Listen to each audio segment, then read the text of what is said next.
So actually ഇത് ജോഗ്രഫിയുടെ first സെഷനാണ്. So നമ്മൾ civil service എക്സാമിൻ്റെ പോയിൻ്റ് ഓഫ് വ്യൂവിൽ ജോഗ്രഫി സ്റ്റാർട്ട് ചെയ്യാൻ വേണ്ടിയിട്ട് പോവാണ്. സോ ജോഗ്രഫി നമ്മൾ it will take around 60 to 70 classes. So ഒരു 60 to 70 ക്ലാസ്സസിലായിട്ട് ജോഗ്രഫിക്ക് 100% കവർ ആവും. ഇതിൽ ആക്ച്വലി മാപ്പിങ്ങും ഞാൻ ഇൻക്ലൂഡ് ചെയ്യുന്നുണ്ട്. എന്ന് വെച്ചാൽ ജോഗ്രഫിയുടെ 100% സിലബസും ഒരു 70 ക്ലാസ്സിൽ നമ്മൾ കവർ ചെയ്യും. ഇത് ഈ ഒരു സീരീസിലെ സെക്കൻഡ് ലെക്ചറാണ്. First lecture actually orientation session ആയിരുന്നു. എന്ന് വെച്ചാൽ എക്സാം എന്താണ് തുടങ്ങിയുള്ള കാര്യങ്ങളായിരുന്നു. അതിൻ്റെ ലിങ്ക് ഞാൻ ഡിസ്ക്രിപ്ഷൻ ബോക്സിൽ ആഡ് ചെയ്യുന്നുണ്ട്. സോ അത് കാണാത്തവർ അത് കണ്ടിട്ട് വരിക.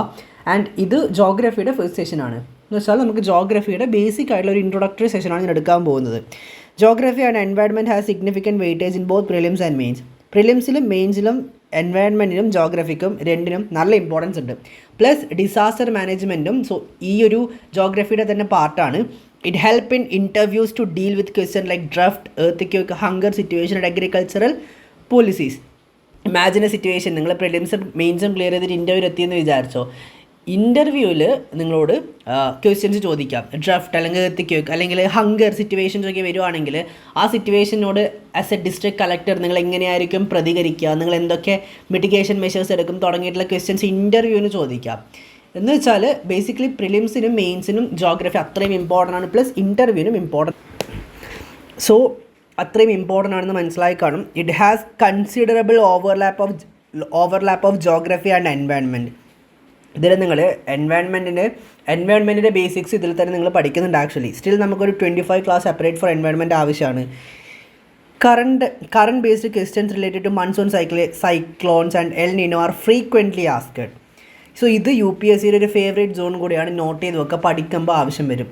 പാറ്റേൺ എന്തൊക്കെയാണ്? UPSC continues to ask from its favourite map based questions, agriculture, economic, geography. നമ്മൾ പ്രിപ്പയർ ചെയ്യുന്ന സമയത്ത് അക്കോർഡിംഗ്ലി വേണം പ്രിപ്പയർ ചെയ്യാൻ. മാപ്പ് ബേസ്ഡ് ക്വസ്റ്റ്യൻസ് ഒക്കെ ഒരുപാട് ചോദിക്കാറുണ്ട്.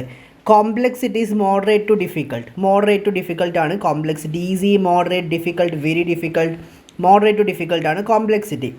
ഫാക്റ്റ് ചോദിക്കാറുണ്ട്. എന്ന് വെച്ചാൽ പ്രിലിംസിൽ കുറച്ചും കൂടെ ഫാക്ച്വൽ ക്വസ്റ്റ്യൻസ് വരാറുണ്ട്. International geographical questions 2 were asked from more than 1 year current affairs. A new form of options has emerged.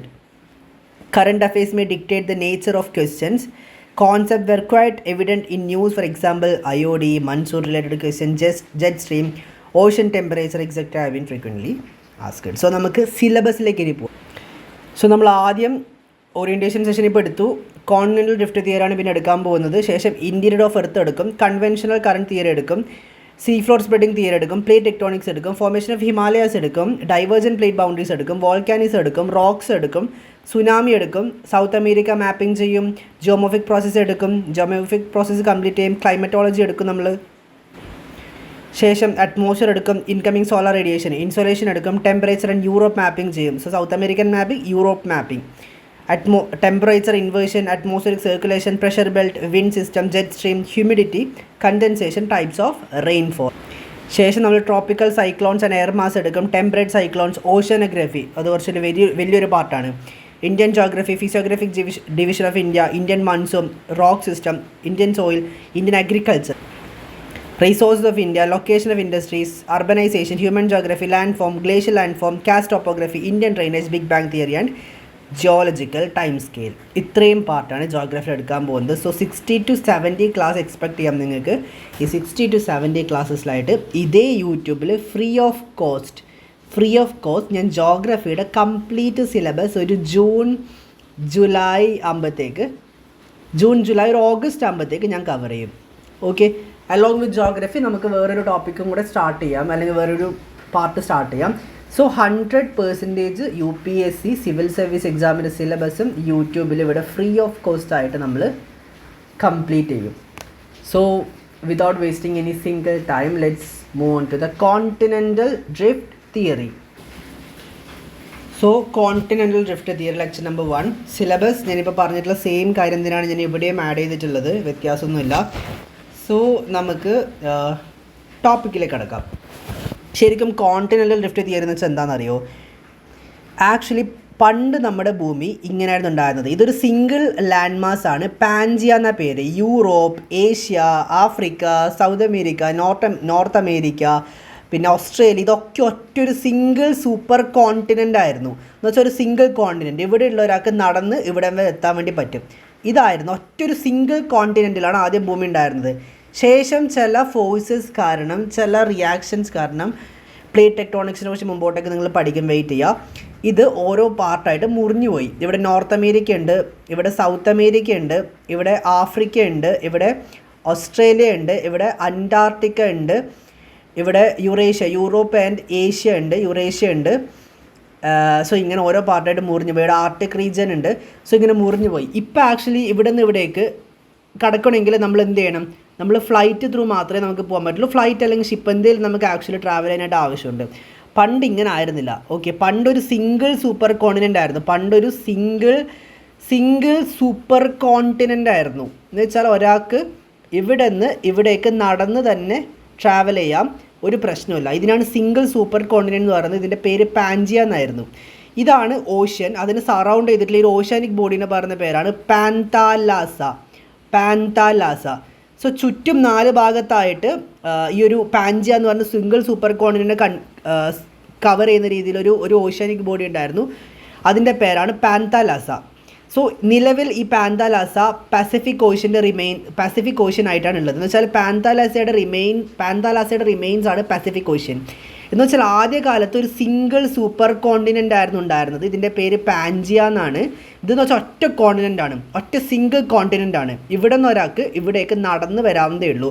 പക്ഷേ ഇതിനെയാണ് ചില ഫോഴ്സ് കാരണം north America, south America, Africa, Australia, Antarctica, Arctic region, Eurasia ഒക്കെ ആയിട്ട് മുറിഞ്ഞു പോയത്. ഇപ്പോൾ ഇതൊക്കെ ഡിഫറെൻറ്റ് കോണ്ടിനെൻറ്റ്സാണ്. ഇത് ഏഷ്യൻ കോണ്ടിനെൻറ്റ്, ഇത് നോർത്ത് അമേരിക്കൻ കോണ്ടിനെൻറ്റ്, ഇത് സൗത്ത് അമേരിക്കൻ കോണ്ടിനെൻറ്റ്, ഇത് ആർട്ടിക് കോണ്ടിനെൻറ്റ്, ഇത് ഓസ്ട്രേലിയ, ഇത് ആഫ്രിക്ക. എന്ന് വെച്ചാൽ ഓരോ കോണ്ടിനെൻ്റായിട്ട് മുറിഞ്ഞ് പല കോണ്ടിനെൻറ്റ്സ് ആയിട്ട് ആക്ച്വലി പോയി. പണ്ട് ഞാൻ അത്രയും ബേസിക്കായിട്ട് ഓരോ ടേമും യൂസ് ചെയ്യുന്നത് കാരണം നിങ്ങൾ അബ്സല്യൂട്ട്ലി 0 ലെവലിൽ ഞാൻ സ്റ്റാർട്ട് ചെയ്യുന്നത്, അതുകൊണ്ട് അത്രയും ബേസിക്സ് യൂസ് ചെയ്യുന്നത്. സോ ആദ്യ കാലത്ത് ഒരു സിംഗിൾ സൂപ്പർ കോണ്ടിനെൻ്റ് ആയിരുന്നു. ഇതിൻ്റെ പേരായിരുന്നു, ഈ സിംഗിൾ സൂപ്പർ കോണ്ടിനെൻറ്റിൻ്റെ പേരാണ് പാൻജിയ. ശേഷം ചില ഫോഴ്സസ് കാരണം ഈ പാൻജിയ പല ഭാഗങ്ങളായിട്ട് മുറിഞ്ഞു പോയി. ഇതൊക്കെ ഇപ്പോൾ ഡിഫറെൻറ്റ് കോണ്ടിനെൻറ്റ്സ് ആണ്. ഇപ്പം നമുക്ക് ഇവിടെ നിന്ന് ഇവിടേക്ക് ട്രാവൽ ചെയ്യണമെങ്കിൽ നമുക്കിപ്പോൾ ഫ്ലൈറ്റ് വേണം, അല്ലെങ്കിൽ ഷിപ്പ് വേണം. ഫ്ലൈറ്റ് അല്ലെങ്കിൽ ഷിപ്പ് ത്രൂ മാത്രമേ നമുക്ക് ട്രാവൽ ചെയ്യാൻ പറ്റുള്ളൂ. പക്ഷേ പണ്ട് ഇവിടെ നിന്ന് ഒരാൾക്ക് ഇവിടേക്ക് നടന്നെത്താവുന്നുണ്ടായിരുന്നുള്ളൂ. കാരണം ഇതൊരു സിംഗിൾ സൂപ്പർ കോണ്ടിനെൻ്റ് ആയിരുന്നു പാൻജിയ. ഇപ്പോൾ ഇത് പല കോണ്ടിനെൻറ്റ്സ് ആയിട്ട് മുറിഞ്ഞു പോയി due to some forces. Concept clear ആയില്ലേ? ഇത് പാൻതാലാസ എന്ന് വെച്ചാൽ ഈ സിംഗിൾ സൂപ്പർ കോണ്ടിനെൻ്റ് കവർ ചെയ്യുന്ന ഓഷ്യാനിക് ബോഡീനെ പറഞ്ഞ പേരാണ് പാൻതാലാസ. നിലവിൽ പാൻതാലാസ എന്ന് പറയുന്നത് പാൻതാലാസയുടെ റിമെയിൻസ് ആണ്, ബാക്കിയാണ് നമ്മുടെ പസഫിക് ഓഷ്യൻ. ക്ലിയർ അല്ലേ? ഇത് നോർത്ത് അമേരിക്ക, ഇത് സൗത്ത് അമേരിക്ക, ഇത് ആഫ്രിക്ക, ഇത് അന്റാർട്ടിക്ക, ഇത് ഓസ്ട്രേലിയ, ഇത് യുറേഷ്യ, ഇത് ആർട്ടിക് റീജിയൻ എന്നൊക്കെ പറഞ്ഞ് പല കോണ്ടിനെൻറ്റ്സ് ആയിട്ട് ഡിവൈഡ് ചെയ്ത് പോയി. ഇത് പണ്ടൊരു സിംഗിൾ സൂപ്പർ കോണ്ടിനെൻ്റ് ആയിരുന്നു. ഇതിപ്പോൾ ഡിഫറെൻറ്റ് കോണ്ടിനെൻറ്റ്സ് ആയിട്ട് മുറിഞ്ഞു പോയി. ഇതാണ് ഈ മൊത്തം തിയറി. ക്ലിയർ അല്ലേ? പറയുന്നത് പിന്നും പറയുമ്പോൾ ലാഗ് ആവുന്നത് എനിക്കറിയാം. പക്ഷെ അതെനിക്ക് ഇങ്ങനെ കൂടുതൽ പറഞ്ഞുകൊണ്ടിരിക്കുന്ന സമയത്ത് അത് ബ്രെയിനിൽ ഫീഡാവും.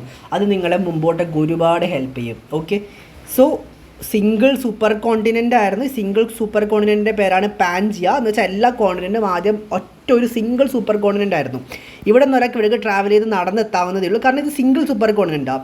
ഇതിനെ ചുറ്റി നിൽക്കുന്ന ഈ വാട്ടർ ബോഡിനെ പറയുന്ന പേരാണ് പാൻതാലാസ. ഒരു സിംഗിൾ വാട്ടർ ബോഡിയാണ് ആക്ച്വലി. ഇത് അതിനുശേഷം ഡ്യൂ ടു സം ഫോഴ്സസ് മുറിഞ്ഞു പോയി. ഓക്കെ, ആദ്യം ഇത് മുറിഞ്ഞു പോയത് നോർത്തേൺ ഹെമിസ്ഫിയറും സദേൺ ഹെമിസ്ഫിയർ ആയിട്ടാണ്.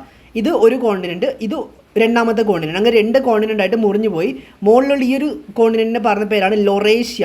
താഴെയുള്ള ഈ ഒരു സെക്കൻഡ് സദേൺ ഹെമിസ്ഫിയറിലുള്ള കോണ്ടിനെൻറ്റിൻ്റെ പറഞ്ഞ പേരാണ് ഗോണ്ട്വാന ലാൻഡ്. വീണ്ടും ഡ്യൂ ടു സം ഫോഴ്സസ് ഇതെന്ത് സംഭവിച്ചു? വീണ്ടും ഡ്യൂ ടു സം ഫോഴ്സസ് ഇത് വീണ്ടും ഡിവൈഡായി.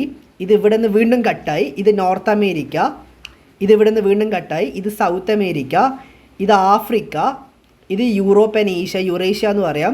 ഇത് ഓസ്ട്രേലിയ, ഇത് ആർട്ടിക് റീജിയൻ, ഇത് അന്റാർട്ടിക്ക. സോ ഇങ്ങനെ പല കോണ്ടിനെൻറ്റ്സ് ആയിട്ട് എന്തായി ഡിവൈഡ് ആയിട്ട് പോയി. സോ ഇത് നോർത്തേൺ ഹെമിസ്ഫിയർ, ഇത് സദേൺ ഹെമിസ്ഫിയർ. പണ്ട് ആദ്യം ഇതൊരു സിംഗിൾ സൂപ്പർ കോണ്ടിനെൻ്റ് ആയിരുന്നു പാൻജിയ. പിന്നെ ഇത് 2 എണ്ണമായിട്ട് മുറിഞ്ഞു പോയി. മുകളിലുള്ളത് ലൊറേഷ്യ, താഴെയുള്ളത് ഗോണ്ട്വാന ലാൻഡ്. പിന്നെ ഇത് പല പല കോണ്ടിനെൻസ് ആയിട്ട് മുറിഞ്ഞു പോയി. North America, Eurasia, Arctic region, Australia, Antarctica, Africa, South America എന്നൊക്കെ പറഞ്ഞ് പലതായിട്ട് ഡിവൈഡ് ആയിട്ട് പോയി. ഈ പാന്താലാസയുടെ റിമെയിൻസ് ആണ് പസഫിക് ഓഷ്യൻ. ഇതാണ് ഞാനിനി എക്സ്പ്ലെയിൻ ചെയ്യാൻ പോകുന്ന മൊത്തം തിയറി. ഇതാണ് ഞാൻ ജസ്റ്റ് ആ തിയറി ആദ്യം എക്സ്പ്ലെയിൻ ചെയ്തത്. എൻ്റെ ഒരു വേ ഓഫ് ടീച്ചിങ് അതാണ്. ആദ്യം ഞാൻ തിയറി എക്സ്പ്ലെയിൻ ചെയ്യും. After that I move on to the concept. So ഇത്രയും ഞാൻ പറഞ്ഞ കോൺസെപ്റ്റ് ക്ലിയർ ആണെന്ന് വിചാരിക്കുന്നു. ആൻഡ് ഈ നോട്ട് ഞാൻ എവിടെ തരും നിങ്ങൾക്ക്? ടെലിഗ്രാം ചാനലിൽ ഞാൻ നോട്ട് തരാം. വാട്സപ്പ് ഗ്രൂപ്പിലും വാട്സപ്പ് കമ്മ്യൂണിറ്റിയിലും ടെലിഗ്രാം ചാനലിൽ ഞാൻ ഈ നോട്ട് തരാം. അവിടെ ജോയിൻ ചെയ്താൽ നിങ്ങൾക്ക് ഈ നോട്ട് കിട്ടും. പ്ലസ് അവിടെ നമുക്ക് എക്സാമും കൂടെ കണ്ടക്ട് ചെയ്തിട്ട് നിങ്ങളുടെ ഡൗട്ട്സൊക്കെ പ്രോപ്പർലി സോർട്ട് ഔട്ട് ചെയ്യാം. സോ ഈ തിയറി സ്റ്റാർട്ട് ചെയ്യുന്നത് അന്റോണിയോ സ്നിഡറിൽ നിന്നാണ്. അന്റോണിയോ സ്നിഡർ ഒരു ഇറ്റാലിയൻ ജിയോളജിസ്റ്റ് ആണ്. who proposed in 1858 that the Americans had once been connected to the Africa and Europe. So Americans actually ഇപ്പോൾ നോർത്ത് അമേരിക്ക ഇവിടെ ഉണ്ട്, ഇവിടെ സൗത്ത് അമേരിക്ക ഉണ്ട്, ഇവിടെ ആഫ്രിക്ക ഉണ്ട്, ഇവിടെ യൂറോപ്യൻ ഏഷ്യ ഉണ്ട്. സോ ഇദ്ദേഹത്തിൻ്റെ തിയറി പ്രകാരം നോർത്ത് അമേരിക്കയും യൂറോപ്പും ഒന്നായിരുന്നു ഇയാളുടെ തിയറി പ്രകാരം. അതേപോലെ തന്നെ സൗത്ത് അമേരിക്കയും ആഫ്രിക്കയും ഒന്നായിരുന്നു. ഇതാണ് ഇദ്ദേഹത്തിൻ്റെ തിയറി. 1858 ഇത് പറഞ്ഞുകൊണ്ട് തന്നെ എല്ലാവരും തള്ളിക്കളഞ്ഞു. എന്ത് പൊട്ടത്തരാ പറയുന്നതെന്നുള്ള രീതിയിൽ തള്ളിക്കളഞ്ഞു ആൾക്കാർ. He also suggested that the Alps had been formed by the collision of 2 continents. 2 continents collide ആവുന്ന സമയത്ത് കോണ്ടിനെൻറ്റ് കൺവേർജൻസ്, ഓഷ്യാനിക് ബോഡി, അതേപോലെ തന്നെ കോണ്ടിനെൻ്റുമായിട്ടുള്ള കൺവേർജൻസ്, സീ ഫ്ലോർ സ്പ്രെഡിങ് തിയറിൽ ക്ലിയർ ആയിട്ട് നിങ്ങൾ പഠിക്കും. അതുവരെ വെയിറ്റ് ചെയ്യുക. FB ടൈലറാണ് രണ്ടാമത്. ഇത് ആദ്യം അന്റോണിയോ സ്നിഡർ ഇതിന് ചെറിയൊരു തുടക്കം കുറിച്ചു, ഒരു തീപ്പൊരി ഇട്ടു. രണ്ടാമത് FB ടൈലർ എന്ത് ചെയ്തു? ഇദ്ദേഹം ഒരു അമേരിക്കൻ ജിയോളജിസ്റ്റ് ഭൂമിയെക്കുറിച്ചൊക്കെ പഠിക്കാം. 1886 അദ്ദേഹം ഒരു പേപ്പർ പബ്ലിഷ് ചെയ്തു. അതിൽ അദ്ദേഹം എവിഡൻസ് സഹിതം പറഞ്ഞു massive ice sheet that had once covered North America. He also suggested that the Great Lakes had been formed by this ice sheet. അദ്ദേഹം സീ ഫ്ലോർ സ്പ്രെഡിങ് തിയറിയുടെയും കുറച്ച് കുഞ്ഞൊരു എവിഡൻസ് ആക്ച്വലി അദ്ദേഹം തന്നു. That continents single super continent ആയിരുന്നു, പിന്നെ അത് ഡിവൈഡായിട്ട് പോയതാണ്. പണ്ട് ഉണ്ടായിരുന്ന ഒരു പൊസിഷനിലല്ല ഇന്നുള്ള പൊസിഷനിലായിരുന്നില്ല പണ്ട് കോണ്ടിനെൻറ്റ്സ് ഉണ്ടായിരുന്നെന്ന് അദ്ദേഹം പറഞ്ഞു. He described evidence of a massive ice sheet. ശേഷം ആൽഫ്രഡ് വെഗ്നർ എന്ന് പറഞ്ഞപ്പോൾ ദ ഗ്രേറ്റ് ആൽഫ്രഡ് വെഗ്നർ ആണ് 1912 പെർഫെക്റ്റ്ലി ഒരു കോംപ്രഹെൻസീവ് പേപ്പർ പബ്ലിഷ് ചെയ്യുന്നത്, കോണ്ടിനെൻ്റൽ ഡ്രിഫ്റ്റ് തിയറി. ഇദ്ദേഹം ഒരു ജർമ്മൻ മെറ്റീരിയോളജിസ്റ്റ്, അതേപോലെ ജിയോ ഫിസിസ്റ്റ് ആയിരുന്നു. ഇദ്ദേഹം he argued that the continents had once been join together in a single super continent called Pangaea and that they had since drifted apart to their current positions. ഈ rift and drift തമ്മിലുള്ള വ്യത്യാസം എന്ന് പറയുക, rift വെച്ചാൽ മുറിഞ്ഞു പോവുക, ഈ Pangaea മുറിഞ്ഞു പോയി, രണ്ടായി.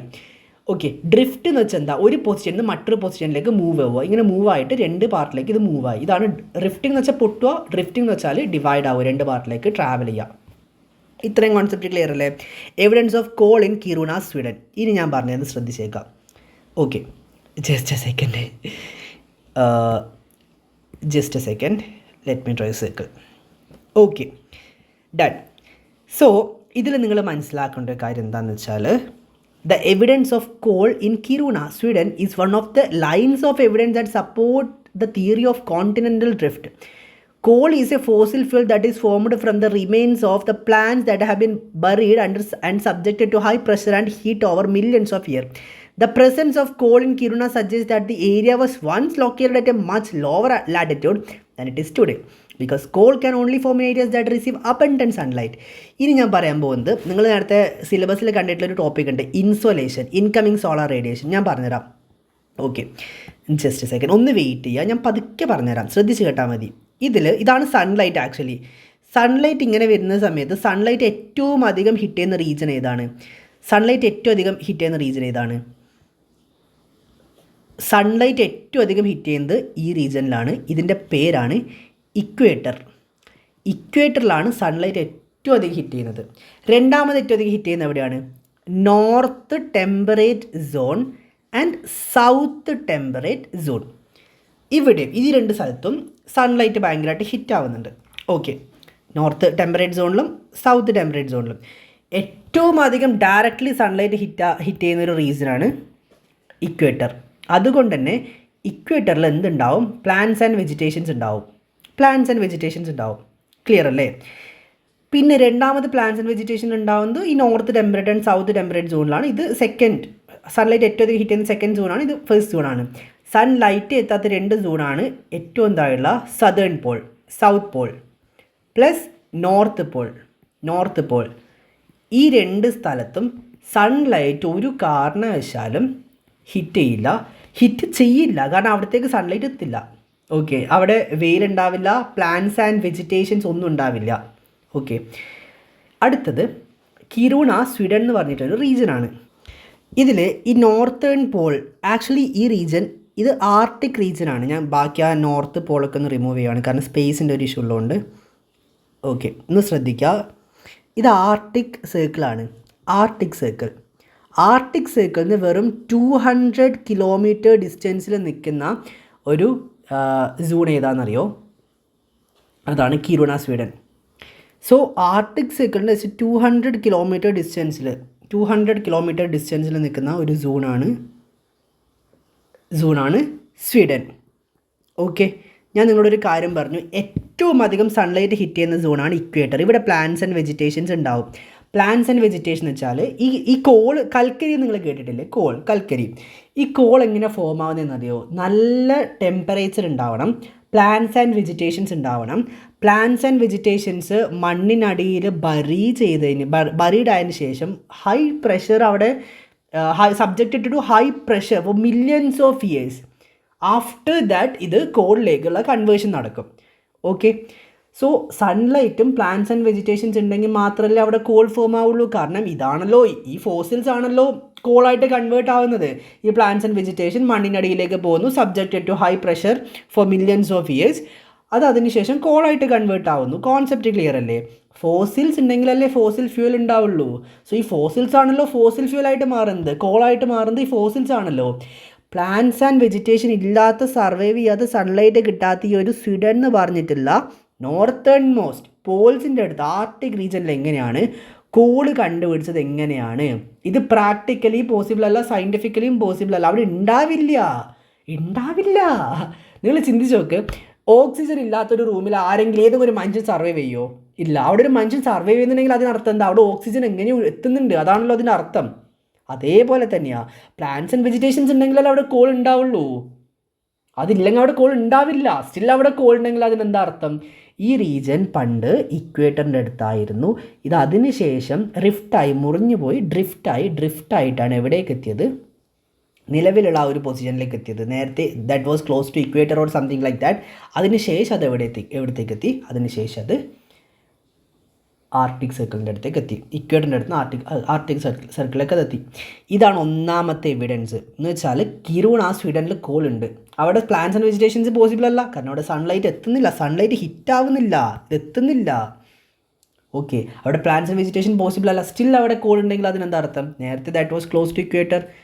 ഓക്കെ, അതിന് ശേഷം അവിടത്തേക്ക് എത്തിയതാണ്. The evidence of coal in Kiruna, Sweden is one of the lines of evidence that support the theory of continental drift. Coal is a fossil fuel that is formed from the remains of plants that have been buried and subjected to high pressure and heat over millions of years. Call എന്ന് വെച്ചാൽ അതൊരു fossil ഫ്യൂലാണ്. Actually fossil ഉണ്ടെങ്കിലേ fossil fuel ഉണ്ടാവുള്ളൂ. ഇവിടെ fossil എന്താ? ഈ plants ഉണ്ടല്ലോ, plants sunlight ഉണ്ടെങ്കിലേ അവിടെ ഫോട്ടോസിന്തസിസ് നടക്കുള്ളൂ. ഫോട്ടോസിന്തസിസ് നടന്നാലേ പ്ലാന്റ്സിന് ഫുഡ് പ്രൊഡ്യൂസ് ചെയ്യാൻ പറ്റുള്ളൂ. ഫുഡ് പ്രൊഡ്യൂസ് ചെയ്താലേ പ്ലാന്റ്സ് സർവൈവ് ചെയ്യുള്ളൂ. പ്ലാന്റ്സ് സർവൈവ് ചെയ്താലേ പ്ലാന്റ്സ് അതിന് ശേഷം അതെന്തായാലും ബറീഡാവുമല്ലോ, മുറിഞ്ഞ് മണ്ണിൻ്റെ അടിയിലേക്ക് അത് പോവുമല്ലോ. മണ്ണിൻ്റെ അടിയിലേക്ക് അത് സ്വയം ബറീഡായതിനു ശേഷം അത് മില്യൺസ് ഓഫ് ഇയർ ഹൈ പ്രഷറും ഹൈ ടെമ്പറേച്ചറും ഫേസ് ചെയ്തതിനു ശേഷം for the over millions of years അത് ഫോസിലാവും. ഫോസിലിൽ നിന്ന് അത് ഫോസിൽ ഫ്യൂലായിട്ട് മാറും. സോ അങ്ങനെയാണ് ഇത് കൺവേർട്ട് ആവുന്നത്. സൺലൈറ്റ് ഉണ്ടാവണം, ഫോട്ടോസിന്തസിസ് നടക്കണം, പ്ലാന്റ്സ് ഗ്രോ ആവണം, അത് ബറീഡ് ആവണം. മണ്ണിൻ്റെ അടിയിലേക്ക് അത് പോയതിനു ശേഷം high pressure plus high temperature is equal to fossil fuel, that is coal. Okay, the presence of coal in Kiruna suggests that the area was once located at much lower latitude than it is today. എന്ന് വെച്ചാൽ നിലവിൽ കിരുണ Sweden എവിടെയുള്ളത്? ഇവിടെയുള്ളത് അത് നേരത്തെ ഒരുപാട് lower ലാറ്റിറ്റ്യൂഡിലാണ് ഉണ്ടായിരുന്നത്. ശേഷം അതെന്തായതാണ്? മുകളിലേക്ക് എത്തിയതാണ്. Because coal can only form in area that receives abundant sunlight. നല്ല രീതിയിൽ സൺലൈറ്റ് ഉള്ള റീജിയനിൽ മാത്രമേ കോൾ ഉണ്ടാവുള്ളൂ. അതാണ് ഈ ഒരു എവിഡൻസ് പാർട്ടിൽ പറയുന്നുള്ളത്. Next, at much lower latitude than it is today, because coal can ഞാനിപ്പോൾ പറഞ്ഞിട്ട് സെയിം പാർട്ട് തന്നെയാണ്. The theory of continental drift states that the earth's continents are constantly moving and changing its shape. Continental drift theory പറയുന്നത് earth's continent are constantly moving and changing shape. ഇപ്പോഴും അത് പതുക്കെ നമ്മൾ പോലും മനസ്സിലാക്കാതെ മൂവ് ചെയ്തുകൊണ്ടിരിക്കുന്നുണ്ട്. This movement is driven by the forces of plate tectonics. Plate tectonics എന്ന് പറഞ്ഞ ഫോഴ്സാണ് ഇതിന് കാരണം. ഈ കോണ്ടിനെൻസിൻ്റെ റിഫ്റ്റിംഗ്, മുറിയാനും കട്ടാവാനും ഡ്രിഫ്റ്റിംഗ് ട്രാവലിനും കാരണം. ഇനി ആ പ്ലേറ്റ് ടെക്ടോണിക്സ് എന്താണെന്ന് ഞാൻ പറഞ്ഞുതരാം. ആക്ച്വലി ഈ ഒരു പാർട്ട് നിങ്ങൾക്ക് ഇപ്പോൾ പഠിക്കാനില്ല, നിങ്ങൾക്കത് കുറേ കഴിഞ്ഞിട്ടൊരു എന്താ പറയുക ഇൻറ്റീരിയർ ഓഫ് എർത്തിലാണ് പഠിക്കാനുള്ളത്. പക്ഷെ എന്നാലും പറഞ്ഞുതരുന്നതുകൊണ്ട് എനിക്ക് ഒരു സമയം നഷ്ടമില്ല. ആൻഡ് UPSC പോലത്തെ ഒരു കോമ്പറ്റേറ്റീവ് എക്സാം പ്രിപ്പയർ ചെയ്യുമ്പോൾ നിങ്ങളുടെ കയ്യിൽ സമയം ഉണ്ടായിരിക്കണം കേൾക്കാൻ അതിനനുസരിച്ചിട്ട്. സോ ഞാൻ പറഞ്ഞുതരാം. ഇതിൽ നമുക്ക് എർത്തിൻ്റെ ലെയേഴ്സ് അതിനാദ്യം പഠിക്കണം. ലെയേഴ്സ് പഠിക്കണം. നിങ്ങൾ കേട്ടിട്ടുണ്ടാകും ക്രസ്റ്റ്, മാൻറ്റൽ ആൻഡ് കോർ. ഇത് മൂന്നാണ് എർത്തിൻ്റെ ലെയേഴ്സ്. ഓക്കെ, ഇതിൽ ഞാൻ ആദ്യത്തെ ലെയറിന് തുടങ്ങുകയാണ്. ഈ ഒരു ലെയറിനെ പറയുന്ന പേരാണ് ക്രസ്റ്റ്. ഇതിനെ പറയുന്ന പേരാണ് ക്രസ്റ്റ്. നമ്മൾ കാല് കുത്തി നിൽക്കുന്ന ഈ ഒരു പാർട്ട് ഉണ്ടല്ലോ, ഇതിനെ പറയുന്ന പേരാണ് ക്രസ്റ്റ്. ഇതിൽ ഓഷ്യനിക് ക്രസ്റ്റ്, ഓഷ്യൻ്റെ ക്രസ്റ്റും കോണ്ടിനെൻ്റൽ ക്രസ്റ്റ് നമ്മൾ ഈ നിൽക്കുന്ന ഈ ഒരു ക്രസ്റ്റും ഡിഫറെൻ്റ് ആണ്. തിക്നെസ്സിന് ഡിഫറൻസ് ഉണ്ട്, അതൊക്കെ ഉണ്ട്. അത് ഞാൻ മുമ്പോട്ടേക്ക് പറഞ്ഞുതരാം, സമാധാനമായിട്ടിരിക്കുക. നമ്മളിപ്പോൾ കാലുകുത്തി നിൽക്കുന്ന ഈ ഒരു പോർഷന് പറഞ്ഞ പേരെന്താണ്? ഇതിനെ പറഞ്ഞ പേരാണ് ക്രസ്റ്റ്. നമ്മളിപ്പോൾ കാലുകുത്തി നിൽക്കുന്ന ഈ ഒരു പോർഷൻ ഉണ്ടല്ലോ, ഇതിനെ പറഞ്ഞ പേരാണ് ക്രസ്റ്റ്. ഓക്കെ, തൊട്ട് താഴെ ഒരു പ്ലേറ്റ് ഉണ്ട്. ആ പ്ലേറ്റിൻ്റെ പേരാണ് ആസ്തനോസ്ഫിയർ. ലിത്തോസ്ഫിയറിക് പ്ലേറ്റ്സിൻ്റെ താഴെയാണ് ആസ്തനോസ്ഫിയർ ഉള്ളത്. സോ ഇത് ക്രസ്റ്റാന്ന് ഞാൻ പറഞ്ഞു. തൊട്ട് താഴെ ഒരു പ്ലേറ്റ് ഉണ്ട്. ഈ പ്ലേറ്റിൻ്റെ പേര് ആക്ച്വലി ആസ്തനോസ്ഫിയർ എന്നാണ്. ലിത്തോസ്ഫിയറിക് പ്ലേറ്റിൻ്റെ തൊട്ട് താഴെയുള്ള ഇതിനെ പറഞ്ഞ പേരാണ് ആസ്തനോസ്ഫിയർ. ഇതാണ് ലിത്തോസ്ഫിയറിക് പ്ലേറ്റ്സ്. ഈ പ്ലേറ്റിൻ്റെ തൊട്ട് താഴെയുള്ളത് ഈ ഒരു ചേംബറിനെ പറഞ്ഞ പേരാണ് ആസ്തനോസ്ഫിയർ. ഇതിൻ്റെ പേരാണ് ആസ്തനോസ്ഫിയർ എന്ന് വെച്ചാൽ എന്താണ്? നിങ്ങൾ ഈ വോൾക്കാനോസ് കണ്ടിട്ടില്ലേ? ഈ വോൾക്കാനോ നിന്ന് പൊട്ടി പുറത്തേക്ക് വരുന്ന ഈ ഒരു സാധനത്തിനെ പറയുന്ന പേരെന്താ? ലാവ. നിങ്ങൾക്കറിയാമല്ലോ ലാവ. ഈ ലാവ ഭൂമിയുടെ ഇൻറ്റീരിയർ പോർഷനിൽ നിന്ന് പുറത്തേക്ക് വരുന്നതാ. ഇൻറ്റീരിയർ പോർഷനിലുള്ള ഈ ഒരു ലാവയുടെ പേര് മാഗ്മ എന്നാണ്. ഓക്കെ, സോ ഭൂമിയുടെ ഇൻറ്റീരിയർ പോർഷനിലുള്ള ഈ ഒരു പുറത്തേക്ക് വരുന്ന ആ ഒരു റെഡ് കളറിലുള്ള ഹോട്ട്, അത്രയും എക്സ്ട്രീമിലി ചൂടായിട്ടുള്ള വോൾക്കാനിക് എറപ്ഷൻ, ജ്വാലാമുഖി പൊട്ടിത്തെറിക്കാൻ നിങ്ങൾ കണ്ടിട്ടുണ്ടാവും. ഈ വോൾക്കാനോട് അകത്ത് നിന്ന് പുറത്തേക്ക് വരുന്ന ലാവ നിങ്ങൾക്കറിയാം. അകത്തുള്ള സമയത്ത് ഇതിനെ പറയും മാഗ്മ, പുറത്തോട്ട് വരുമ്പോൾ ഇതിനെ പറയും ലാവ. ക്ലിയർ ആണല്ലോ? അകത്തുണ്ടാകുമ്പോൾ ഇതിനെ പറയും മാഗ്മ, പുറത്തോട്ട് വരുമ്പോൾ ഇതിനെ പറയും ലാവ. സോ അകത്തുള്ള ഈ മാഗ്മ ഉണ്ടല്ലോ, ഈ മാഗ്മയുടെ ഒരു ചേംബറാണ് ആസ്തനോസ്ഫിയർ എന്ന് വെച്ചാൽ മാഗ്മയുടെ തന്നെ ഒരു ചേംബറാണ്. നിങ്ങൾ വിചാരിക്കുന്നതിനേക്കാൾ അത്രയും മാഗ്മ ഈ ഒരു ചേംബറിനെ പറയുന്ന പേരാണ് ആസ്തനോസ്ഫിയർ. ഈ ആസ്തനോസ്ഫിയർ എന്നാണ് വോൾക്കാനിക് ഇറപ്ഷൻസ് ഒക്കെ സംഭവിക്കുന്നത്. ജ്വാലാമുഖി പൊട്ടിത്തെറിക്കുന്നുണ്ട്, ലാവ പുറത്തേക്ക് വരുന്നുണ്ട്. ആ പുറത്തേക്ക് വരുന്ന ലാവ ഇവിടെ നിന്നാണ് വരുന്നത് ആക്ച്വലി. എന്ന് വെച്ചാൽ ശ്രദ്ധിച്ചേക്കാം ഞാൻ പറയുന്ന കോൺസെപ്റ്റ്. സോ വോൾക്കാനോടെ അകത്ത് നിന്ന് പുറത്തേക്ക് വരുന്ന സാധനത്തിനെ പറയുന്ന പേര്, പുറത്തേക്ക് വരുമ്പോൾ അതിനെ പറയുന്ന പേര് ലാവ.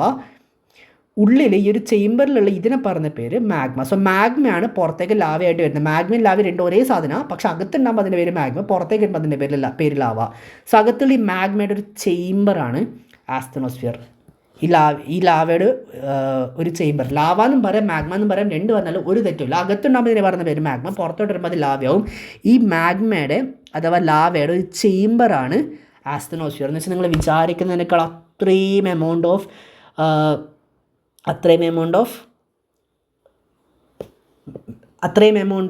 മാഗ്മ ഈ ഒരു ചേംബറിലുണ്ട്.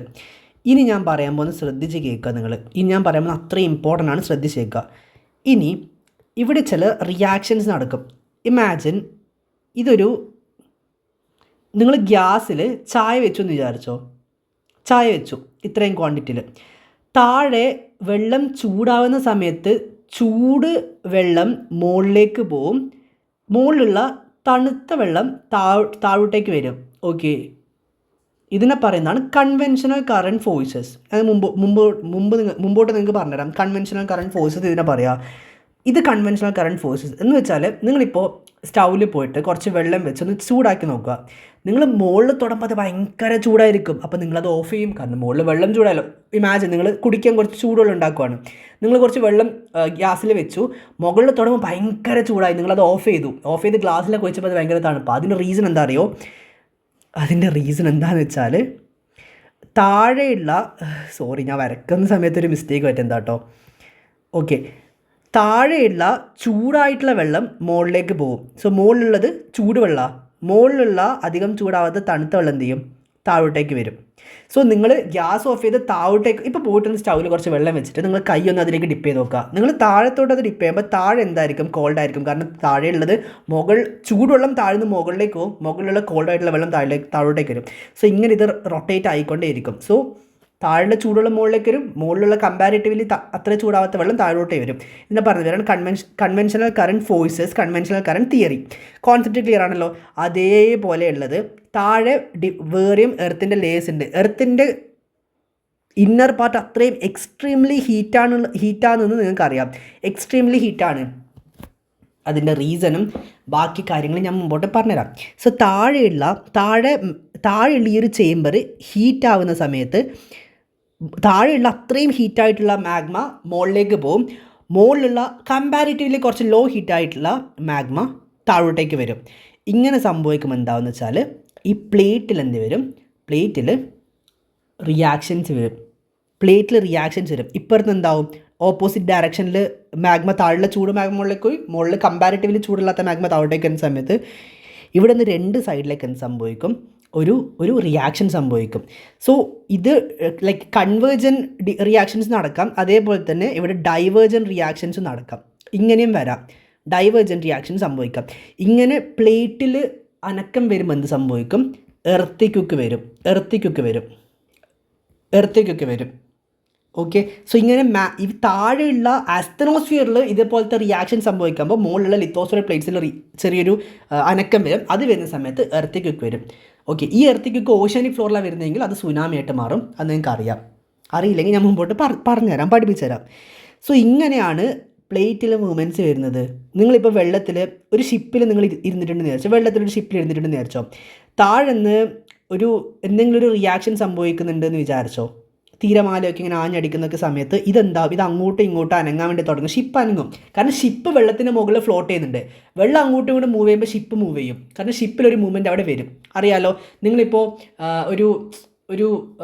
നിങ്ങളിപ്പോൾ വെള്ളത്തിൻ്റെ മുകളിൽ സ്വിം ചെയ്തുകൊണ്ടിരിക്കുകയാണ്, താഴെ വെള്ളത്തിന് ഭയങ്കരമായിട്ടൊരു ചേഞ്ച് സംഭവിക്കുന്നുണ്ട്, ചുഴലിലൊക്കെ വരുന്നുണ്ടെന്നാണെങ്കിൽ നിങ്ങളും സ്വാഭാവികമായിട്ട് അവിടെ നിന്ന് മൂവ് ആവുമല്ലോ, കാരണം നിങ്ങൾ അതിൻ്റെ മുകളിലാണ് നിൽക്കുന്നുള്ളത്.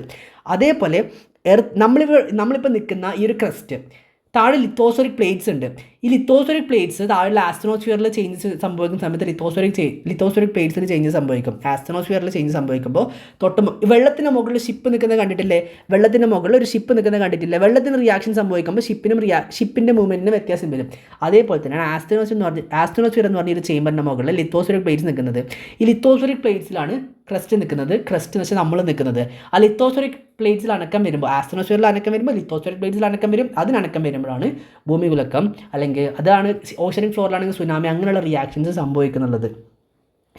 നല്ല രീതിയിൽ ആസ്ട്രോസ്ഫിയറിൽ ഇത്തരത്തിലുള്ള റിയാക്ഷൻ വന്ന സമയത്ത് ലിത്തോസ്ഫെറിക് പ്ലേറ്റ്സിൻ്റെ താളം തെറ്റി, അത് അവിടെ നിന്ന് ഒരു പൊസിഷനിൽ നിന്ന് മറ്റൊരു പൊസിഷനിലേക്ക് മൂവ് ചെയ്തു. അങ്ങനെയാണ് ഒറ്റൊരു സിംഗിൾ സൂപ്പർ കോണ്ടിനെൻ്റ് മുറിഞ്ഞ് ലൊറേഷ്യ ഗോണ്ട്വാന ലാൻഡായിട്ട് മാറിയത്. ഈ ലൊറേഷ്യ ഗോണ്ട്വാന ലാൻഡ് ആയതിനു ശേഷം അവിടെ എന്ത് സംഭവിച്ചു? റിയാക്ഷൻ സംഭവിച്ചു. ആ റിയാക്ഷൻ സംഭവിച്ചപ്പോഴാണ് ലൊറേഷ്യ അതിനുശേഷം north America, Europe and Asia ആയിട്ട് മാറിയത്. ഗോണ്ട്വാന ലാൻഡ് അതിനുശേഷം south America, Africa, Antarctica, Australia ആയിട്ടൊക്കെ മാറിയത്. ഇവിടെ ആർട്ടിക് റീജൻ ഉണ്ട് ഇങ്ങനെ മാറിയത്.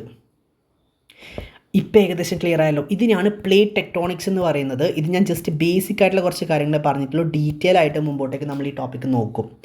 ആസ്ട്രോസ്ഫിയർ എന്ന് പറഞ്ഞ മാഗ്മയുടെ ചേമ്പർ എന്ന് വെച്ചാൽ വെള്ളത്തിന് മുകളിൽ ഷിപ്പ് നിൽക്കുന്ന പോലെയാണ് ഇതിന് മുകളിൽ ലിത്തോസ്ഫെറിക് പ്ലേറ്റ്സ് നിൽക്കുന്നുള്ളത്.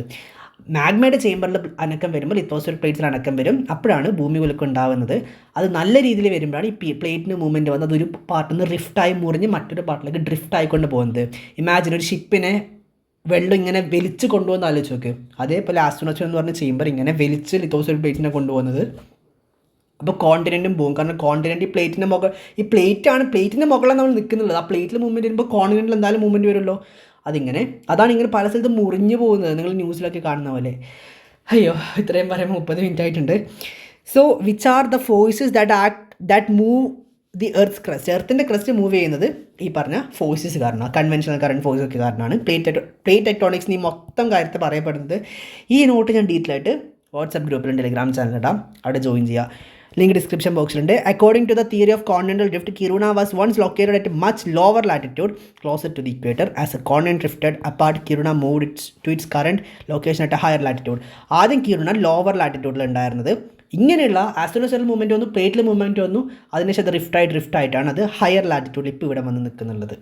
സോ ഇവിടെ ഉണ്ടാകുന്ന സമയത്ത് അവിടെ കോൾ ഫോം ആവാൻ തുടങ്ങി. കാരണം ഈ ഒരു റീസൺ ഉണ്ടാകുമ്പോൾ അവിടെ പ്ലാന്റ്സ് ഉണ്ട്, സൺലൈറ്റ് ഉണ്ട്, പ്ലാന്റ്സ് ആൻഡ് വെജിറ്റേഷൻ ഉണ്ട്, സൺലൈറ്റ് ഉണ്ട്. അത് ബറീഡായി under high pressure, high temperature. അത് കോൾസ് ആയിട്ട് ഫോസിൽ ഫ്യൂൽ കോളായിട്ട് കൺവേർട്ട് ആവാൻ വേണ്ടി തുടങ്ങി. അതിൻ്റെ പൊസിഷൻ ഡ്രിഫ്റ്റായിട്ട് ഇവിടെ വന്ന് നിൽക്കുന്നുണ്ട്. സോ കിരുണ സ്വീഡൻ ക്ലിയർ അല്ലേ? The presence of coal in Kiruna is therefore evidence that the continents have indeed drifted over time. This evidence is supported by other lines of evidence such as the fit of the continents together, the fossil record and the distribution of earthquakes and volcano.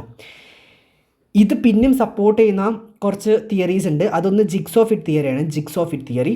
പിന്നെ fossil records, distribution of earthquake, volcanoes ഒക്കെയാണ് നമുക്ക് മുമ്പോട്ടേക്ക് നോക്കാം. നമുക്ക് ഏതായാലും ജിഗ്സോഫിറ്റ് തിയറിയിലേക്ക് പോകുന്നതിന് മുമ്പ് കുറച്ച് basic ആയിട്ടുള്ള കാര്യം കണ്ടാലോ. Around 250 million years ago there was a single supercontinent called Pangaea.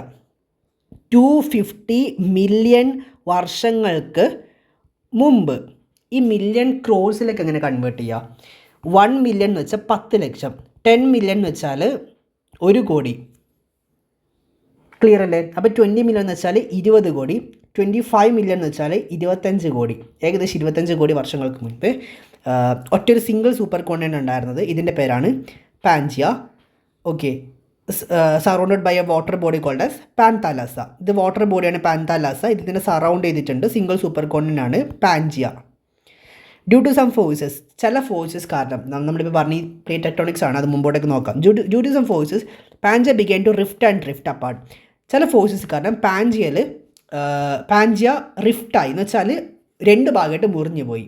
Pangaea റിഫ്റ്റായി 2 ഭാഗമായിട്ട് മുറിഞ്ഞു പോയി. This led to development of 2 major land masses, Laurasia and Gondwana land. ഇതാണ് 2 പാർട്ടായിട്ട് ഡിവൈഡായിട്ട് പോകാനായിട്ടുള്ള കാരണം. മുകളിലുള്ളതിനെ ലൊറേഷ എന്ന് പറയും, താഴെയുള്ളതിന് നമ്മൾ ഗോണ്ട്വാന ലാൻഡ് എന്നും പറയും.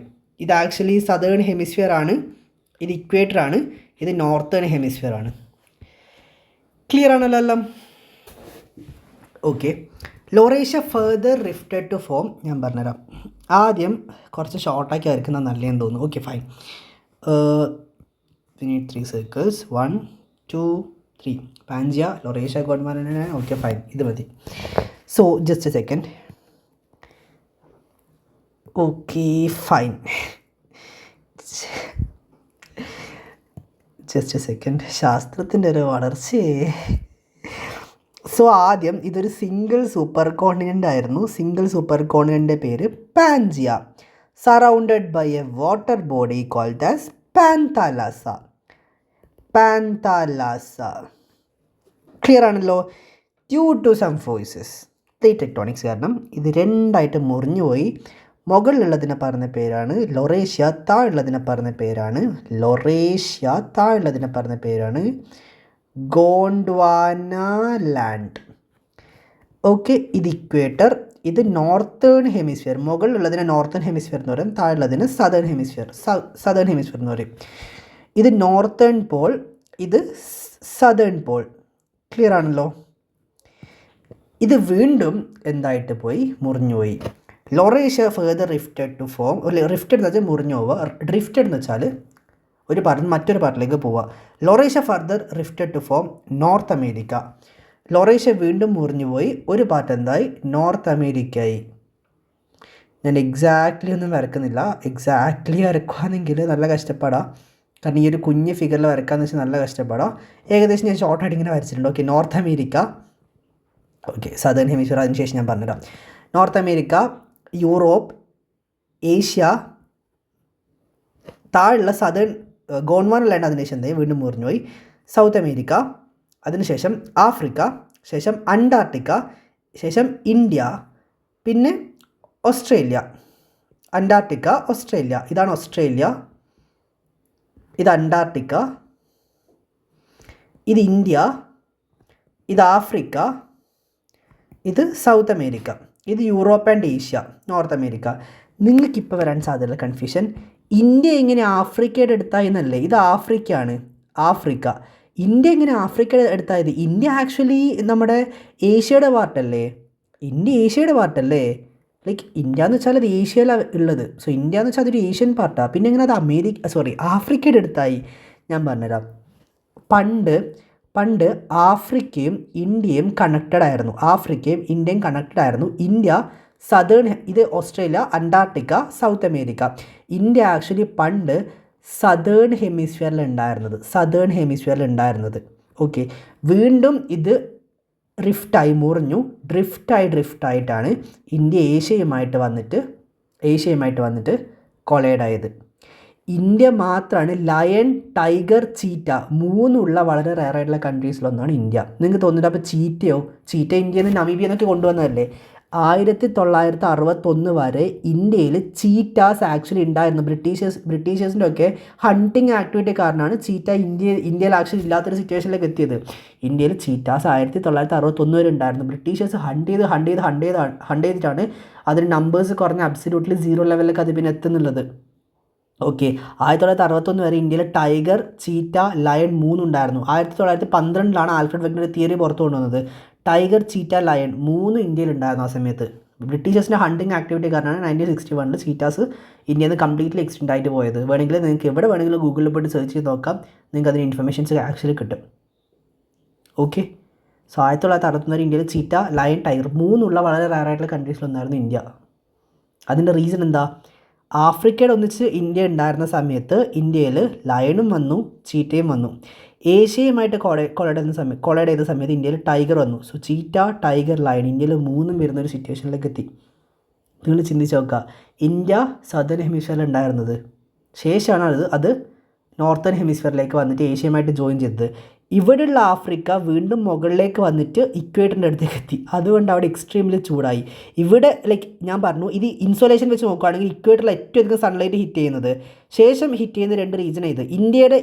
ഇന്ത്യയിൽ എത്രയാണ് സൺലൈറ്റ് ഹിറ്റ് ചെയ്യുന്നത് അത്രമാത്രമേ സൺലൈറ്റ് ആഫ്രിക്കയിലും ഹിറ്റ് ചെയ്യുള്ളായിരുന്നു. അവിടെ വെള്ളം എല്ലാം ഉണ്ടാവുമായിരുന്നു. പക്ഷേ ആഫ്രിക്ക വന്ന് പെട്ടത് ഇവിടെ ആയിപ്പോയി.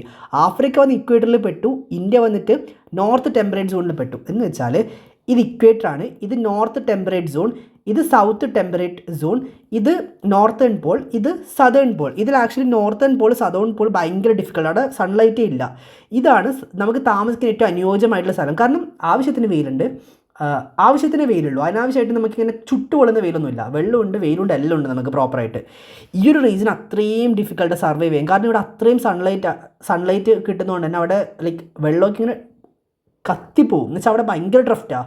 സോ ആഫ്രിക്ക ആക്ച്വലി നേരത്തെ സൗത്ത് ടെമ്പറേറ്റ് സോൺ ഉണ്ടായിരുന്നു, അവരവിടെ സമാധാനത്തോടെ ഉണ്ടായിരുന്നത്. ഇന്ത്യ ആക്ച്വലി നോർത്ത് ടെമ്പറേറ്റ് സോണിൽ വന്നിട്ട് പെട്ട സമയത്ത് ഇന്ത്യക്ക് ആവശ്യത്തിന് സൺലൈറ്റ് ഉണ്ട്, ആവശ്യത്തിന് വെള്ളമുണ്ട്, ഇന്ത്യ ഹാപ്പി.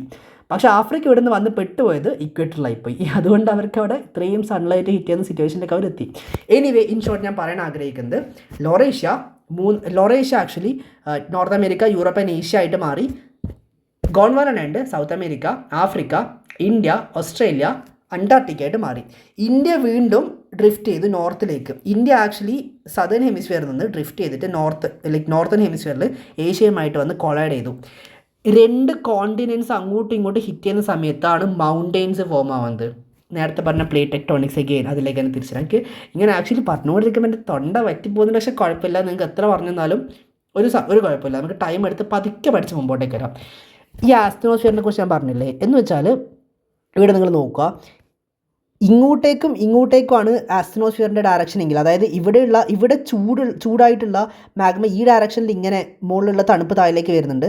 ഇവിടെയുള്ള ചൂട് മാഗ്മ ഈ ഡയറക്ഷനിൽ മുകളിലേക്ക് പോയിട്ട് ഈ ഡയറക്ഷനിൽ തിരിച്ചു വരുന്നുണ്ടെന്ന് വിചാരിച്ചോ. 2 പ്ലേറ്റ് അങ്ങോട്ടും ഇങ്ങോട്ടും മൂവ് ആവും. ക്ലിയർ ആണല്ലോ? അറ്റ് ദ സെയിം ടൈം ഇതിൻ്റെ ഡയറക്ഷൻ ഇങ്ങനെയാണെന്ന് വിചാരിച്ചോ, ഇവിടെ നിന്ന് ഇങ്ങനെയാണ് ഡയറക്ഷൻ എന്ന് വിചാരിച്ചോ. ഇതിനെ പറഞ്ഞ പേരാണ് കൺവേർജൻ. കൺവേർജൻ എന്ന് വെച്ചാൽ 2 പ്ലേറ്റ്സ് ഇങ്ങനെ ഹിറ്റ് ചെയ്യും. താഴെയുള്ള പ്ലേറ്റ് മുകളിലുള്ള ഏഷ്യൻ പ്ലേറ്റുമായിട്ട്, ഇന്ത്യൻ പ്ലേറ്റ് ഏഷ്യൻ പ്ലേറ്റായിട്ട് വന്ന് വന്ന് കൊളൈഡ് ചെയ്തു. 2 കോണ്ടിനെൻറ്റ്സ് ഇങ്ങനെ കൊളൈഡ് ചെയ്യുന്ന സമയത്ത് എന്ത് സംഭവിക്കുന്നറിയോ? കൊളൈഡ് ചെയ്യുന്ന സമയത്ത്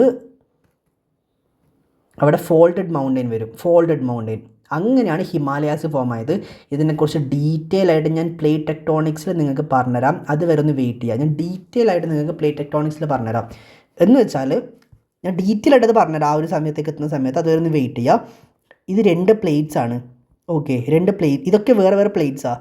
സോ 2 പ്ലേറ്റ് അങ്ങോട്ടും ഇങ്ങോട്ടും ഈക്വലി ഹിറ്റ് ചെയ്യുന്നുണ്ടെന്ന് വിചാരിച്ചു. അല്ലെങ്കിൽ ഇത് കൺവേർജൻസ്, ഡൈവേർജൻറ്റ് ബൗണ്ടറി ലിംസിനെ കുറിച്ച് നിങ്ങൾ പഠിക്കും. ഇത് 2 ഭാഗത്തേക്ക് ഇങ്ങനെ പോകുന്ന സമയത്ത് താഴെയുള്ള ആസ്തനോസ് എന്ന് പറഞ്ഞ ചേമ്പറിനകത്ത് നിന്ന് മാഗ്മ പുറത്തേക്ക് വരും. ഈ പ്ലേറ്റ് അങ്ങോട്ടും ഇങ്ങോട്ടും 2 ഭാഗത്തേക്ക് പോകുമ്പോൾ ഈ ഒരു ഡയറക്ഷനിൽ, ഈ ഒരു സിറ്റുവേഷനിൽ മാഗ്മ പുറത്തേക്ക് വരും. ഓഷ്യാനിക് ബെഡിനെ കുറിച്ചിട്ടൊക്കെ ഞാൻ പറഞ്ഞുകൊണ്ടിരിക്കുന്നത്. സോ ആ ഒരു ഗ്യാപ്പിൽ മാഗ്മ വന്നിട്ട് അവിടെ ഫോൾട്ടഡ് മൗണ്ടെയിൻസ് ഫോം ചെയ്യും. ഇനി വേറൊരു സിറ്റുവേഷൻ എടുക്കുക. Let's assume a situation where ഇത് ആക്ച്വലി കോണ്ടിനെൻ്റ് ആണ്. ഇത് കോണ്ടിനെൻ്റ് ആണ് എന്ന് വെച്ചാൽ നമ്മൾ കാലുത്ത് നിൽക്കുന്ന ഒരു പാർട്ട്. ഇത് ഓഷ്യാനിക് കോണ്ടിനെൻ്റ് ആണെന്ന് വിചാരിച്ചോ. എന്ന് വെച്ചാൽ ഓഷ്യനിലുള്ള കോണ്ടിനെൻ്റ് ബെഡ്സ് ആണെന്ന് വിചാരിച്ചോ. സോ ഓഷ്യാനിക് ബെഡും നമ്മൾ നിൽക്കുന്നുള്ള ഈ ഒരു കോണ്ടിനെൻ്റൽ ക്രസ്റ്റ് വേഴ്സസ് ഓഷ്യാനിക് ക്രസ്റ്റും കോണ്ടിനെൻ്റൽ ക്രസ്റ്റും ഹിറ്റ് ചെയ്യുന്നുണ്ടെന്ന് വിചാരിച്ചോ. നമ്മൾ നിൽക്കുന്ന ഈ ഒരു കോണ്ടിനെൻ്റൽ ക്രസ്റ്റ് ഭയങ്കര ഭയങ്കര പവർഫുള്ളാണ്. ഓഷ്യാനിക് ക്രസ്റ്റ് എന്ന് വെച്ചാൽ, ഓഷ്യാനിക് പ്ലേറ്റ് വെച്ചാൽ ഭയങ്കര തിന്നാണ്, അതുകൊണ്ട് തന്നെ ഭയങ്കര വീക്കായിരിക്കും. ഈ ഒരു സിറ്റുവേഷനിൽ ഓഷ്യാനിക് പ്ലേറ്റ് എന്താവും? സബ്മേർജ് ആയിട്ട് പോകും. ഈ സബ്മേർജ് ആയിട്ട് താഴോട്ടേക്ക് പോകുന്ന സമയത്ത് പ്ലേറ്റ് താഴോട്ടേക്ക് സബ്മേർജ് ആവും. എന്ന് വെച്ചാൽ നിങ്ങളിപ്പോൾ ഇങ്ങനെ 2 സാധനങ്ങൾ ഇങ്ങനെ ഭയങ്കരമായിട്ട് ഹിറ്റ് ചെയ്യുന്നുണ്ടെന്നാണെങ്കിൽ ഒന്നവിടെ പൊട്ടിപ്പോകുമല്ലോ. സോ ഒന്നിങ്ങനെ താഴും, ഒന്നവിടെ നിൽക്കും. സോ ഇതേപോലെ ഒരു പ്ലേറ്റ് സബ്മർജ് ആയിട്ട് പോകും. ഇതിന് സബ്മർജിങ് എന്ന് പറയും. ഇതൊക്കെ ബേസിക് ആയിട്ടുള്ള ടേം. ഇതിനെക്കുറിച്ച് അബ്സല്യൂട്ട്ലി 0 ലെവൽ ഞാൻ പെർഫെക്റ്റ് ആയിട്ട് നിങ്ങൾക്ക് ഫീഡ് ചെയ്ത് തരാം. ഒന്ന് വെയിറ്റ് ചെയ്താൽ മാത്രം മതി. ഇങ്ങനെ സബ്മേർജ് ആവുന്ന സമയത്ത് അവിടെ സെഡിമെൻറ്റ്സ് ഉണ്ടാവുമല്ലോ. ഈ സെഡിമെൻറ്റ്സ് ഒക്കെ തൊട്ടടുത്തേക്ക് സെഡിമെൻറ്റ്സ് വീണിട്ട് എന്താവും? ഇവിടെ ഒരു മൗണ്ടെയിൻ ഫോം ആവും. ഈ മൗണ്ടെയിനാണ് നമ്മൾ ആക്ച്വലി എന്ത് പറയുക? ഈ മൗണ്ടെയിനാണ് ഫോൾട്ടഡ് മൗണ്ടെയിൻ എന്ന് പറയുക. സോ ഇന്ത്യ ഏഷ്യയുമായിട്ട് ഇങ്ങനെ വന്ന് കൊളൈഡ് ചെയ്ത സമയത്താണ് ഹിമാലയാസ് ഫോം ആയത്. അതിനെക്കുറിച്ച് ഞാൻ ഡീറ്റെയിൽ ആയിട്ട് മുമ്പോട്ടേക്ക് പ്ലസ് പറഞ്ഞുതരാം. ജസ്റ്റ് എല്ലാത്തിനും കോൺസെപ്റ്റ് പറഞ്ഞത്, പിന്നെ അവസാനത്ത് ഭയങ്കര സിമ്പിളായിരിക്കും പറഞ്ഞുതരാൻ.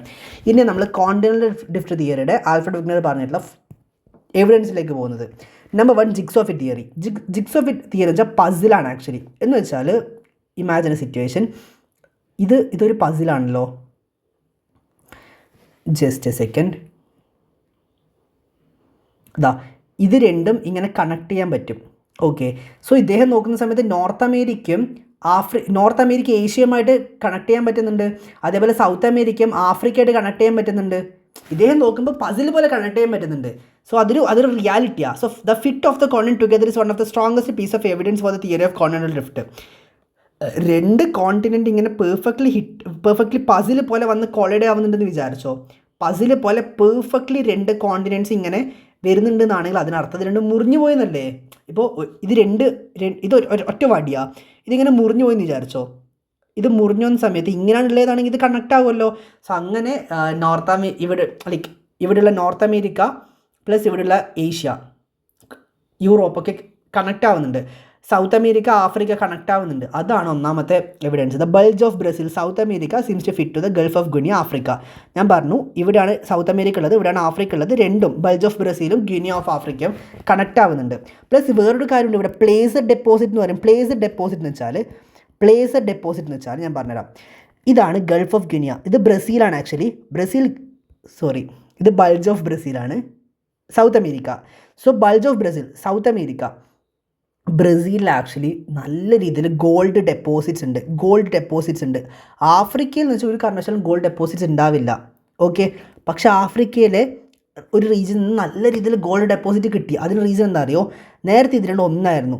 സോ ബ്രസീലിൽ ഈ ഒരു പാർട്ടിലുണ്ടായിരുന്ന ഗോൾഡ് ആമസോൺ റിവർ ത്രൂ ആഫ്രിക്കയിലേക്ക് എത്തി. സോ ആഫ്രിക്കയിൽ പ്ലേസ് ഡെപ്പോസിറ്റ് വന്നു. ഇത് മുറിഞ്ഞ് 2ആയിട്ട് പോയി. ആ സമയത്ത് ബ്രസീൽ ഉണ്ടായിരുന്ന സെയിം ഗോൾഡ് സെഡിമെൻറ്റ്സ് ആണ് ആഫ്രിക്കയിൽ നിന്ന് കിട്ടിയിട്ടുള്ളത്. എന്തായാലും അത് കടൽ മാർഗ്ഗം പോവില്ലല്ലോ. അതാണ് മറ്റൊരു എവിഡൻസ്. മുമ്പോട്ടേ പറഞ്ഞുതരാം. Greenland seems to fit in well with Ellesmere and Baffin. The west coast of India, Madagascar and Africa seem to have joined. ആഫ്രിക്കയും ഇന്ത്യയുമായിട്ട് കണക്ഷൻ ഉണ്ട്, സീരിയസ്ലി. പിന്നെ fossils. These fossils are of the same plants and animals that are found on different continents. This is the evidence that the continents were once connected together, because it is unlikely that the same plant and animal would have evolved independently on different continents. എന്ന് വെച്ചാൽ Africa, South America. So ഈ South America ആഫ്രിക്കയും ഒരുപാട് ദൂരെ നിൽക്കുന്നത്. Fresh water reptile ആഫ്രിക്കയിലുള്ള ഒരു fresh water റെപ്റ്റൈലിൻ്റെ എവിഡൻസ് ഫോസിൽസ് സൗത്ത് അമേരിക്കയിൽ നിന്ന് കിട്ടി. അതൊരു ഫ്രഷ് വാട്ടർ റെപ്റ്റൈൽ, അതിന് saline water ocean through travel ചെയ്ത് പോകാൻ പറ്റില്ല, അത് ചത്തുപോകും. പിന്നെ എങ്ങനെയാണ് അത് കോണ്ടിനെൻറ്റിൽ സൗത്ത് അമേരിക്കൻ കോണ്ടിനെൻറ്റിൽ കിട്ടിയത്?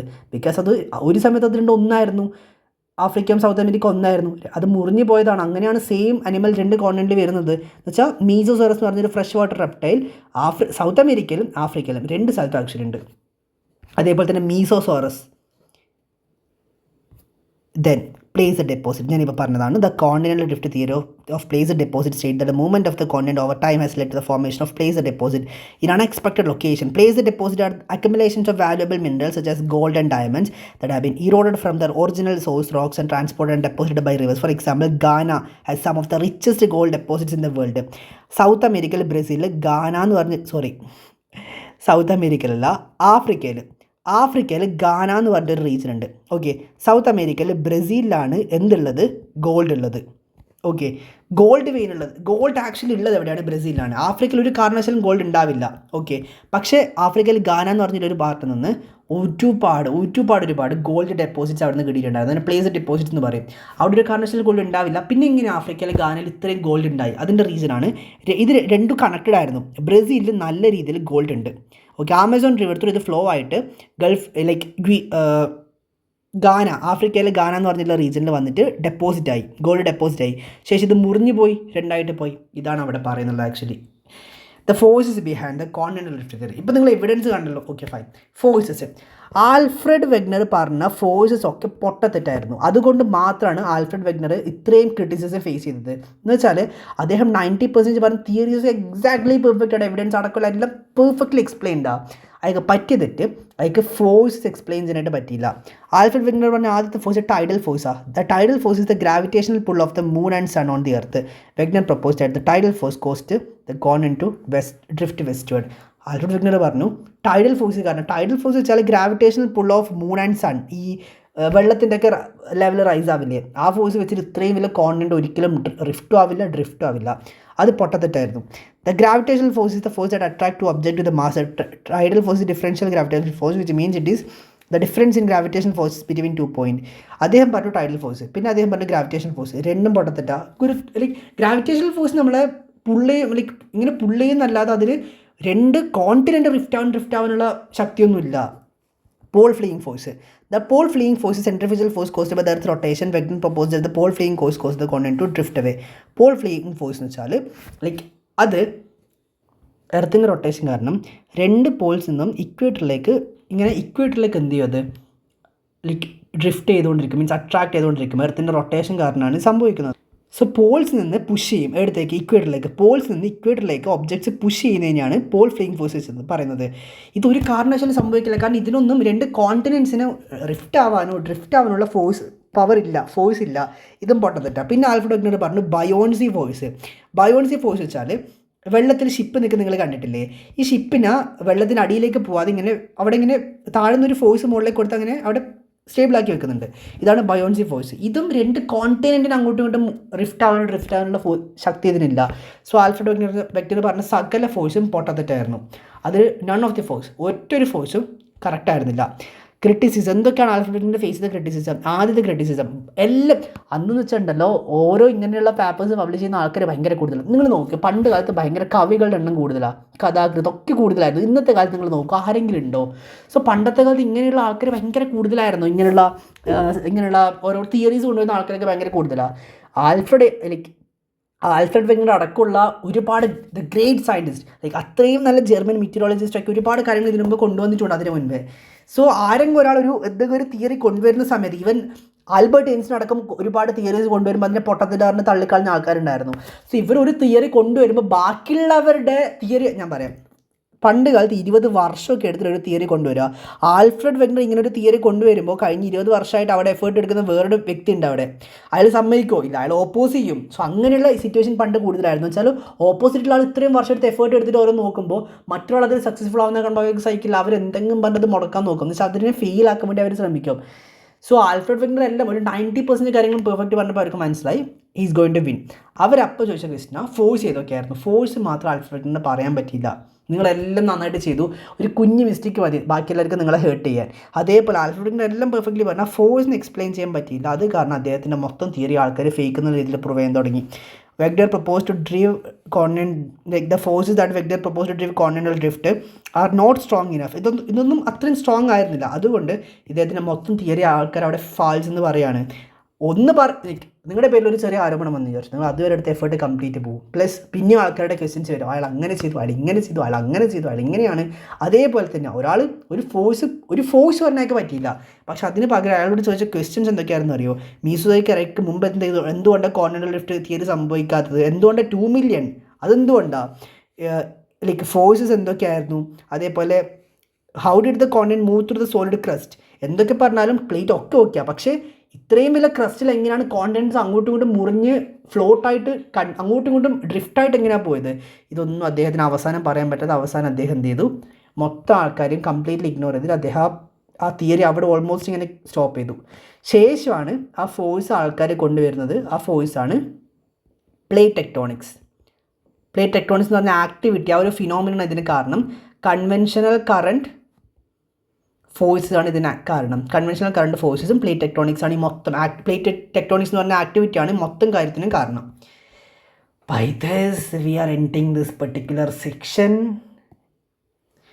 സോ കോണ്ടിനെൻ്റൽ ഡ്രിഫ്റ്റ് തിയറി ഞാനിവിടെ എൻഡ് ചെയ്തിട്ടുണ്ട്. എല്ലാ കാര്യം ഇതിൽ പറഞ്ഞിട്ടുണ്ട്, എല്ലാ കാര്യം. ഏകദേശം 50 മിനിറ്റായിട്ട് നമ്മൾ ഈ ടോപ്പിക്കിനെ കുറിച്ച് ഡിസ്കസ് ചെയ്തുകൊണ്ടിരിക്കുക. 50 മിനിറ്റായിട്ട് നമ്മൾ തിയറി മൊത്തത്തിൽ എടുത്ത് തീർത്തിട്ടുണ്ട്.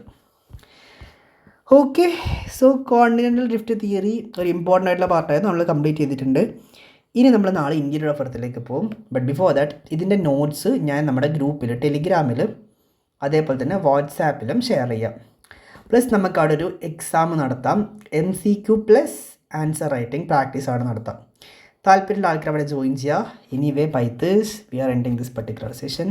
നാളെ ഇത് റിവൈസ് ആക്കിയിട്ട് നമുക്ക് ഇൻറ്റീരിയർ ഓഫ് എർത്തിലേക്ക് പോകാം. Okay, thank you so much. Thanks lot. എന്തെങ്കിലും ഡൗട്ട് ഉണ്ടെങ്കിൽ ചോദിക്കാം. ഓക്കെ, എൻ്റെ നമ്പർ ഞാൻ കൊടുക്കുന്നുണ്ട്, എന്തെങ്കിലും ഡൗട്ട് ഉണ്ടെങ്കിൽ ചോദിക്കാം.